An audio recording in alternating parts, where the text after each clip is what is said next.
मस्साजोग गावचे सरपंच संतोष देशमुख यांच्या हत्येनंतर राज्यातला कायदा आणि सुव्यवस्थेचा प्रश्न पुन्हा एकदा ऐरणीवर आलाय। हत्याकांडाला महिना होत आलाय तरी प्रकरणाचा तपास अद्यापही पूर्ण झालेला नाही।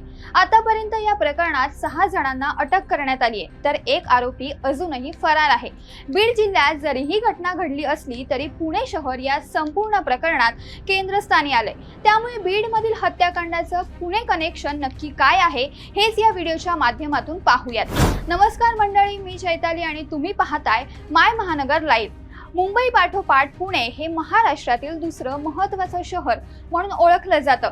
शिक्षण, रोजगार, कारखानदारी, राहण्यासाठी उत्तम वातावरण अशा बाबींमुळे राज्यातून आणि देशातून लोक पुण्यात येत असतात।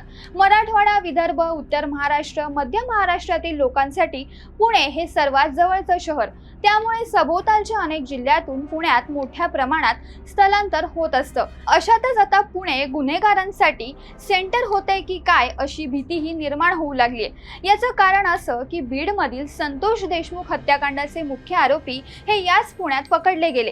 जवळपास 24 दिवस गुंगारा देणाऱ्या आरोपींना पुण्यातूनच ताब्यात घेण्यात आलं। त्यामुळे बीड हत्याकांडाचं पुणे हे एक प्रकारचं सेंटर झाल्याचं पाहायला मिळतंय। 9 डिसेंबरला संतोष देशमुख यांच्या हत्येनंतर CID सह पोलीस डिपार्टमेंट या प्रकरणातील आरोपींचा शोध घेत होते। या मारेकऱ्यांच्या तपासासाठी जवळपास 9 पथकं नेमण्यात आली होती। 100 ते 150 पोलीस मार्गावर असूनही हे आरोपी 24 दिवस मोकाटच होते। याच प्रकरणातील संशयित आरोपी वाल्मिक कराड CIDच्या मुख्यालयात शरण आल्यानंतर पुणे हे या प्रकरणाच्या केंद्रस्थानी आलं। 22 दिवस पोलीस तपास करत असलेला वाल्मिक कराड हा शरणागती आधी 3 दिवस पुण्यातच वास्तव्यास होता। असं म्हणतात की शरण येण्याआधी कराड हा एका रुग्णालयात ऍडमिट होता। त्यानंतर तो CIDला शरण आला। त्यानंतरच अटकेत आलेला सुदर्शन घुले आणि सुधीर सांगळे यालाही पुण्यातूनच उचलण्यात आलं। तसेच तिसरा फरार आरोपी कृष्णा आंधळे हा देखील पुण्यातच असल्याचं सांगण्यात येतंय। तसं पाहायला गेलं तर बीड पासून पुणे हे जवळपास 240 किलोमीटरवर आहे। बीडवरून पुण्यात स्थलांतरित होणाऱ्यांचं प्रमाण सर्वाधिक आहे। त्यामुळे बीडच्या या स्थानिक गुंडांना पुण्यात मदत मिळण्यास मोठा वाव होता। हीच बाब लक्षात घेऊन हे आरोपी पुण्यात आल्याचं बोललं जातंय। दुसरी बाजू याला राजकीय देखील आहे। संतोष देशमुख प्रकरणात राजकीय हस्तक्षेप असल्याचा आरोप वारंवार केला जातोय। आरोपींना लपवण्यापासून ते शरणागतीपर्यंतच्या प्रवासात राजकीय मदत मिळत असल्याचंही बोललं जातंय।